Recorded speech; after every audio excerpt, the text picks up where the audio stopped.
Good afternoon, 1:45 বাজে। এখন থেকে আজকের ব্লগটা শুরু করলাম, কারণ আজকে সারাদিন হোটেলেই ছিলাম সকাল থেকে। আজকে কোথাও বেরোনোর ছিল না, ওই একটা দিন নিজেদের মতো করে কাটানো। তো এখন বেরিয়েছি, লাঞ্চে যাচ্ছি। কোথায় যাব জানি না, পুরনো একটা বাঙালি রেস্টুরেন্টে খোঁজে আজকে যাব। সেটা যদি পেয়ে যাই তো ঠিক আছে, না পেলে কোথাও একটা খেয়ে নেবো। বাঙালি খাবারই খাবো আজকে। 25 বছর আগেকার স্মৃতি, ওটা মাথায় রেখে যাচ্ছি। কতটা কি মনে আছে আমি জানি না, সত্যি কথা বলতে।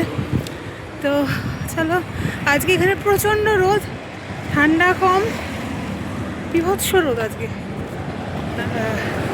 ওই জন্য এই জিন্সের জ্যাকেটটা পরে আর কিছু লাগছে না। হাওয়া আছে কিন্তু ঠান্ডা নেই। জায়গাটা দেখো কি সুন্দর। এখান দিয়েই তো মল রোডে যাচ্ছি, যতবার যাচ্ছি। তো কাল তো এমনি এখান থেকে বেরিয়ে যাওয়া, তো ভাবলাম একটা স্মৃতি হিসেবে রেখে দিই, একটা ছবি তুলে রেখে দিলাম। কি উঁচু উঁচু সিঁড়ি এখানে। চলো, প্রায় এসে গেছি। ফুটপাত এখানে শেষ। এই যে এখন এই রাস্তাটা, কিন্তু এই রাস্তাটাতে এত গাড়ি চলে না, মানে হাঁটার খুব প্রবলেম। এইটা কন্টিনিউ করা উচিত ছিল মল রোড অবধি। এই হোটেলগুলোর কার্ড নিতে হবে। শিবালয় আর শান্ডেলা, SH আছে মনে হয়, শান্ডেলাই হবে মনে হয়, যাই না আমি। যাই হোক, একটু পাহাড়টা তোমাদের দেখিয়ে দিই। বুঝলি, কখনো আবার মানে আবার তো আসবোই।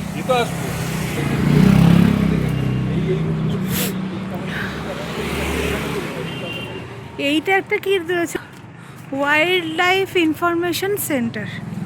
সেখানে তো মনে হয় ঢুকতে দেবে না আমাদের, নাকি আমি জানি না, আসেনি কখনো। গাড়ি তো প্রচুর রয়েছে। হ্যাঁ, এইখানে ঢুকবে। এখানে অ্যাডাল্ট 20 টাকা করে টিকিট। যাবে দেখতে ওয়াইল্ড লাইফ কি কি আছে, দেখো। চলো, যদি যেতে পারি তো তোমাদের দেখা। চলো এখন এখানে শুভময় কথা বললো, তো বললেন যে 6টা অবধি খোলা আছে। আর এখানে হিমাচলের সমস্ত পাখি টাখিগুলো রয়েছে, বোটানিক্যাল গার্ডেনের মতো অনেকটা। তো আমরা ভাবলাম যে ঠিক আছে, আগে লাঞ্চটা করে নিই, কারণ খিদে পেয়েছে। আর তারপরে একটু যেতে হবে। মলের শুরুতেই তোমরা কোনো বাঙালি রেস্টুরেন্ট পাবে না, মলের শেষ প্রান্তে আছে।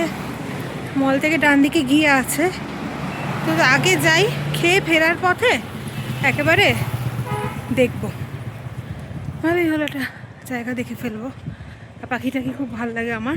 চলো, মল রোডে শুরুর দিকে হায়দ্রাবাদি বিরিয়ানি পাবে, ধোসা পাবে, ইউপির খাবার দাবার পাবে, সব পাবে। বাঙালিদেরকে একেবারে পেছনে পাঠিয়ে দিয়েছে, অথচ সব থেকে বেশি ট্যুরিস্ট কিন্তু বাঙালিরাই আসে। এখানকার লোকেদেরই এটা কথা, হোটেলের লোকেদের। যাই হোক, সেটা ব্যাপার না, আমি জোক করলাম জাস্ট। কিন্তু এই লাইনে কোনো বাঙালি রেস্টুরেন্ট নেই, কিন্তু আমার মনে হচ্ছে ছিল। এখন সেটা কোথায় গেল, বাকি আমি ভুল ভাবছি, মনে পড়ছে না। সোজা গিয়ে ম্যাল রোড যেখানে শেষ হচ্ছে, তার ডান দিকে গিয়ে বাঙালি রেস্টুরেন্ট অনেকগুলো আছে। আগের দিন যেখানে খেয়েছিলাম আজকে সেখানে ঢুকবো না, আজ একটু পুরনো হোটেলটা খুঁজবো যদি পেয়ে যাই, যতটা মাথায় আছে আমার। চলো, গুড ইভিনিং। লাস্ট যে ক্লিপটা দেখলে, তারপরে একটা ব্যাপার হয়ে গেছে, যে কারণে আর ব্লগও করতে পারিনি। তো যাই হোক, সেটাই বলছি। ওই যে তোমাদেরকে বললাম না, যে একটা বাঙালি রেস্টুরেন্টের কথা, যেটা আগে এসেছিলাম, সেটার খোঁজ করতে করতে আজকে কী হয়েছে জানো, মানে আমি যেখানে যাব সেখানে আমার সাথে খারাপ কিছু হবে না, এটা তো হতেই পারে না। এই উঁচু নিচুতে পা পড়ে আমি পড়ে গেছি। তা আর তো ব্লগ করার কোনো মানে পারিনি আর করতে, কারণ পড়ে যাওয়ার পরে ব্যথা তো ছেড়ে দাও, কিন্তু পড়ে যাওয়ার পরে আমার যেটা হয় যে মাথা খুব ঘোরে, তখন খুব মানে শরীর ছেড়ে দেয়, নেতিয়ে পড়ে আর কি। তো যাই হোক, আর বাইরে লাঞ্চও করতে পারিনি। ওখান থেকে একটা গাড়ি করে আমরা এলাম হোটেলে, কারণ হাঁটতে পারছিলাম না, পাটা ব্যথা। এখন পায়ের ব্যথাটা অনেকটাই কম। ওখানে লোকাল একটা ওষুধের দোকান থেকে শুভময় ওষুধ কিনেছিল, ওটা খেয়েছি। প্লাস আমি একটা স্প্রে এনেছিলাম, তো সেইটা লাগিয়েছি। সেই সমস্ত করে ব্যথা অনেকটা কম। হ্যাঁ, পা ফেলে হাঁটতে গেলে একটু অসুবিধা হচ্ছে। সেজন্য আজকে ডিনারও নিচে যাব না করতে, কারণ আমাদের রুমটা হচ্ছে 3 তলায়, আর হোটেলের সিঁড়িগুলো না একটু খাড়া খাড়া। তো সেই কারণে ঘরেই ডিনার দিতে বলা হলো। আর সত্যি কথা বলতে আমাদের যে প্যাকেজটা, সেখানে ব্রেকফাস্ট আর ডিনার হচ্ছে কমপ্লিমেন্টারি ভেজ মিল। এটা কিন্তু আমাকে বলেই ওরা করেছিল, কারণ কী ব্যাপার আমি সব বলে দেবো কাদের সাথে এসছি কী কী না। তো ওরা আমাকে বলেই করেছিল। কিন্তু ব্যাপারটা হচ্ছে যে আমি বুঝতে পারিনি যে আমি বলছি হ্যাঁ ঠিক আছে, দুটো ইয়ে তো ভেজ খেতেই পারি, অসুবিধা নেই, ব্রেকফাস্ট আর ডিনারে ওটা প্রবলেম হবে না। আর সবথেকে বড় কথা কী বলো তো, আমি না এই দিককার পনির জাতীয় পনিরগুলো খেতে খুব ভালোবাসি, কারণ একদম এত সুন্দর খেতে হয়। তো মানে নর্মাল মিষ্টির দোকানের পনিরই দেখবে কি ভালো খেতে, যেটা আমাদের ওদিকে কিন্তু নয়। তো যাই হোক না কেন, এবারে এখানে মানে যে হোটেলগুলোতে আমরা রয়েছি ওখানে পুরোটাই ভেজ। তো দুপুরবেলাতে জিজ্ঞেস করা হলো যে চিকেন ননভেজ কিছু পাবো, বললো যে না হবে না লাঞ্চে। তো এখন বলার পরে ওরা বলছে যে হ্যাঁ ঠিক আছে, আপনারা একটু আগে আগে বলে দেবেন তাহলে হয়ে যাবে। ঠিক আছে, একটু চিকেনের অর্ডার দেওয়া হলো তাহলে। তো যাই হোক, এখন আপাতত তো খেলা চলছে, খেলা দেখা হচ্ছে, আর তার সাথে সুটকেসগুলো গুছিয়ে নিচ্ছি, কারণ এখানে 4 রাত মানে আজকের দিনটা হলে 4 দিন হবে। তো জামা কাপড় প্রচুর বার হয়ে গেছে, সেগুলো ঢোকাচ্ছি এখন আস্তে আস্তে, কারণ কালকে সকালে 8:30 থেকে 9টার মধ্যে আমরা বেরোবো ধর্মশালার উদ্দেশ্যে। আজকে ওই জন্য সন্ধ্যেবেলায় আর কোথাও গেলাম না, কারণ পাটায় যদি ব্যথা হয় তাহলে কালকে অতক্ষণ গাড়িতে বসে বসে যাওয়া তো কষ্ট হবে। শুভময় বেরিয়ে ক্রেপ ব্যান্ডেজ নিয়ে এসছে, আর পেনকিলার আরও একটা পাতা নিয়ে এসছে যদি লাগে। তো চলো এখন গুছিয়ে টুছিয়ে নিয়ে একটা সুটকেস গোছানো অলমোস্ট ডান, এবার ওইটা ধরবো। এইভাবে আজকের দিনটা কাটলো। যাই হোক, আর কি করা যাবে, এখন কিছু তো করার নেই, পড়ে গেছি যখন এ তো হবেই। আমি আছি আর পড়বো না, এটা তো মানে আমি তো শুকনো মাটিতে আছাড় খাই, আর আমি এমন টেলা, আমি মোবাইলের দিকে তাকিয়ে তাকিয়ে হাঁটছি, তো সেটা তো স্বাভাবিক পড়বই। হ্যাঁ, তো পড়ে গেছি, কিছু করার নেই এখন আর। তো চলো এগুলো কাজ টাজগুলো করে নিই। গুড মর্নিং, কেমন আছো সবাই? আশা করি সবাই খুব ভালো আছো। আজকে হচ্ছে নেক্সট ডে। গতকাল ওই সুটকেস গোছানোর পরেই ডিনার করে শুয়ে পড়েছিলাম, কারণ যেহেতু পাটায় ব্যথা, বেশি রাত করিনি। এখন সময় হচ্ছে সকাল 7:30। আমরা এখান থেকে টার্গেট রেখেছি 8:30টায় বেরোবো। 8:30 মনে হয় না হবে, ওটা 9:45 হবে। তো কারণ আমি উঠেছি, শুভময় উঠে গেছে, এখন ফ্রেশ হতে ঢুকেছে, ব্রাশ টাশ করছে, আমি এখনও ব্রাশ করতে পারিনি। তো যেটা মুশকিল হয়েছে যে মানালিতে আমাদের সবথেকে বেশি দিন স্টে ছিল, আর আমি লাস্টের দিনটা রেখেছিলাম একটু নিজেদের মতো মানে ঘুরবো টুরবো বলে। কিছু শপিংও করতে পারলাম না, কেনাকাটা করার ছিল কিছু জিনিস, কারণ সন্ধেবেলা ব্যথাটা আমার কম ছিল পায়ের, কিন্তু রিস্ক নিলাম না, কারণ আজকে এতটা রাস্তা যাওয়া। হ্যাঁ, আজকে ধর্মশালা যাব, প্রায় 7 ঘন্টা তো দেখাচ্ছে, ওটা ধরো 1 ঘন্টা বাড়বে, কারণ মাঝখানে আমাদের দাঁড়াতে হবে। হ্যাঁ, ড্রাইভার দাদার খাওয়া আছে, আমাদের খাওয়া দাওয়া আছে, তো কিছুই পারলাম না। এবার মুশকিলটা হচ্ছে ধর্মশালা, ডালহাউসি আর অমৃতসর, এরপরে আমাদের এইভাবে সাজানো ট্রিপটা, ওই সমস্ত জায়গাগুলোয় আমাদের 2 দিন করে স্টে। তো একটা দিন তো যেতেই কেটে যাবে, মানে আজকে রাতটা ধর্মশালায় আমরা থাকবো, আজকে তো পৌঁছতেই মোটামুটি বিকেল হয়ে যাবে। আর আমাদের ধর্মশালার যে হোটেলটা না, ওটা ওখানকার মল থেকে অনেকটা দূরে, তো জানি না যে যেতে পারবো কি না আবার। কিন্তু কিছু জিনিস কেনাকাটা করার ছিল, সেগুলো হলো না, খুব মানে লাগছে ভীষণ। তো দেখা যাক, এখনও অমৃতসরে আমরা অনেকটা সময় পাবো, ওই সময়টায় যদি কিছু কিছু কেনাকাটা করা যায়। তো চলো আপাতত ফ্রেশ হয়ে নিই, জামা কাপড় সব বাইরে রেখে দিয়েছি। আর কালকে শুভময় গিয়ে ক্রেপ ব্যান্ডেজটা নিয়ে এসছে, এটা বেঁধে নেব, তাহলে পাটা বেশি নড়াচড়া না হলে ঠিক থাকবে। কিন্তু এটা বেঁধে জুতোটা পরতে পারবো কিনা এটা একটা ব্যাপার, তো দেখা যাক। চলো রেডি ফেডি হই, বেরোনোর আগে আবার কথা হচ্ছে তোমাদের সাথে। চলো আমরা বেরোচ্ছি। এই হচ্ছে আমার ওটিডি, এখানে শুভমা দাঁড়িয়ে রয়েছে। টাটা বলে যাই এইবারের মতো মানালিকে। চলো, আমাদের ব্রেকফাস্টে রয়েছে পাস্তা, ব্রেড জ্যাম আর ছোলে ভাটুরে। আমরা ছোলে ভাটুরে নিয়েছি। এত সকাল সকাল তেল জাতীয় জিনিসপত্র খেতে ইচ্ছা করে না, কিন্তু পাস্তা খাওয়ারও ইচ্ছা নেই, ব্রেড খাওয়ারও ইচ্ছা নেই, এক পিস ভাটুরে দিয়ে খেয়ে নেবো।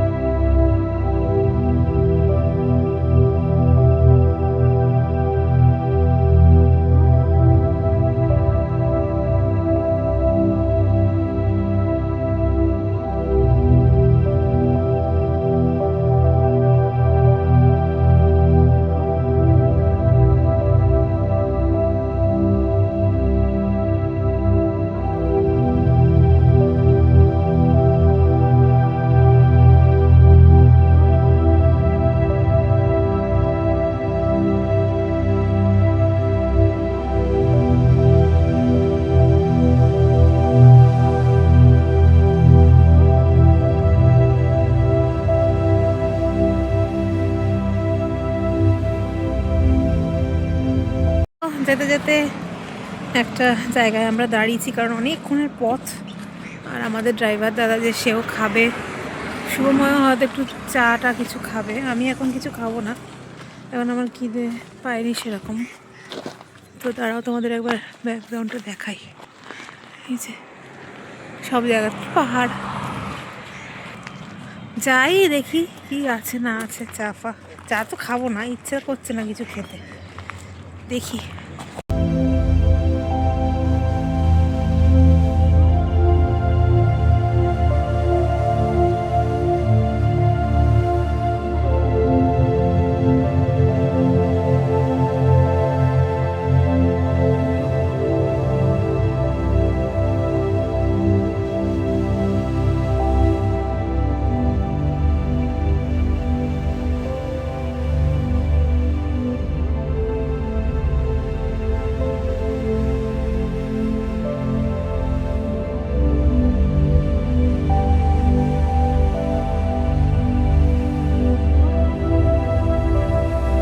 এখন যাচ্ছি জওয়ালামুখী মন্দিরে। তো ট্যাক্সি স্ট্যান্ডে নেবে, ওখান থেকে অটো করে আসতে হয়েছে, কারণ অনেকটা উপরে রাস্তা, আর আমার পাটায় ব্যথা, আমি এতটা উঠতে পারবো না, প্রচুর ওপরে, জানি না যেতে পারবো কিনা, দেখছি। পুজো দেওয়া হয়ে গেছে, এই যে দেখতে পাচ্ছ, এই হচ্ছে মন্দির। ভালো করে আর দেখাতে পারলাম না, কারণ যদি কিছু বলে, ভেতরে তো নিয়ে যেতে দিচ্ছে না। এখানে দাঁড়িয়ে বলো। প্রচুর লাইন ছিল। আমরা ওই একজনকে বলে ঢুকলাম, আর অনেকেই ঢুকছে, ঢুকে দর্শন খুব ভালো হয়েছে, এটাই বড় কথা। আচ্ছা, আমরা এখন একটা ধাবাতে বসে আছি আর কি। একটু খিদে পেয়েছিল, কিন্তু যেখানেই যাচ্ছি সেখানেই শুধু ভেজ খাবার, আর ভেজ খেতে ভালো লাগছে না। বাঙালি মানুষ তো, মাছ ভাত খেতে এবার একটু ইচ্ছা করছে, তো আমরা আর মানে মেন কোর্স কিছু নিলাম না, আমরা একটু চা আর পকোড়া দিতে বললাম, এই খাবো।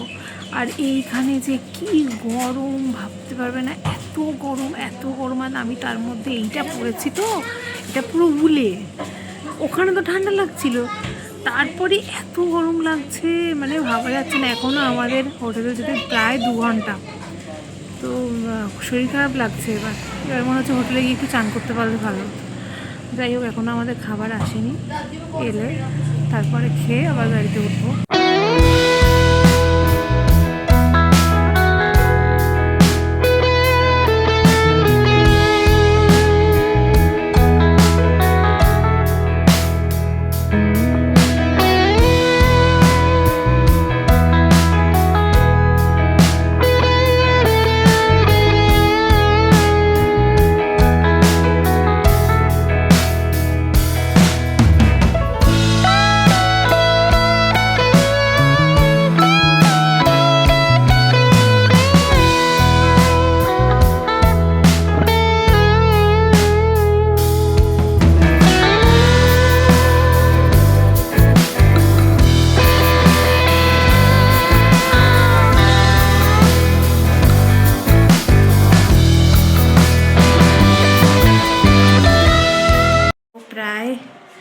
9 ঘন্টা জার্নি করার পর অবশেষে আমরা ধর্মশালার হোটেলে পৌঁছেছি।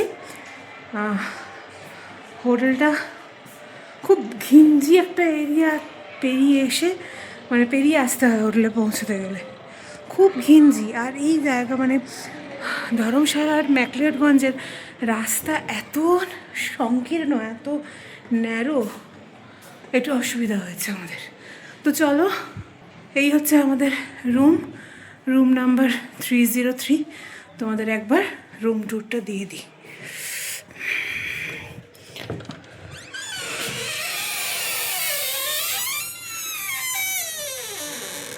ভুতুড়ে দরজা খোলার পরে এদিকে একটা ওয়ার্ড্রোব রয়েছে, এখানে জ্যাকেট ফ্যাকেটগুলো রাখবো, তাই এই একটা ওয়ার্ড্রোব। এখানে টিভি রয়েছে, ইলেকট্রিক কেটল, এখানে জুতো খোলা রয়েছে আমাদের মানে শুভময় শুধু। এদিকে রয়েছে বিছানা, আর এই হচ্ছে ওয়াশরুম, গিজার অন করা, পরিষ্কার পরিচ্ছন্ন। এখানেও একটা আয়না রয়েছে। ওয়াশরুম থেকে বেরোলাম, একটা ছোট্ট ব্যালকনি রয়েছে এদিকে। এই হচ্ছে, এখানে দেখো চেয়ার রয়েছে, বসার টি টেবিল রয়েছে, ফোন রয়েছে ওখানে। আর এই হচ্ছে ব্যালকনি, আর এই হচ্ছে ভিউ। ঠিক আছে, এই হচ্ছে ভিউ। ব্যালকনি তো এখানে বসার জায়গা রয়েছে, এই হচ্ছে ভিউ। তো এই যে পিকটা তোমরা দেখতে পাচ্ছ, এটা হচ্ছে ধওলাধার রেঞ্জের একটা পিক, ছোট্ট একদম, একটুখানি দেখা যাচ্ছে। আমরা রাস্তায় আস্তে আস্তে পুরোটাই ওই রেঞ্জটা দেখতে দেখতে এলাম, যেটার ভিডিও তোমরা দেখেছো। খুবই সুন্দর, অনেকটা জায়গা জুড়ে, কিন্তু এখানে এই হোটেল থেকে আর কি পার্টিকুলারলি একটা জায়গায় একটুখানি দেখা যায়। এবারে ধর্মশালা স্টেডিয়ামে যখন খেলা হয় তখন কিন্তু ওটা দেখানো হয়। তো চলো, এখন ফ্রেশ ট্রেশ হবো। সেরকমভাবে সারাদিন ভালো করে কিছু খাওয়া হয়নি, একটু কিছু খেতে হবে এবার। চলো, আর এইখান থেকে রাস্তাটা দেখো কি ভালো লাগছে। এই দেখো রাস্তাটা কি সুন্দর লাগছে, ভিউটা এখানকার খুব সুন্দর।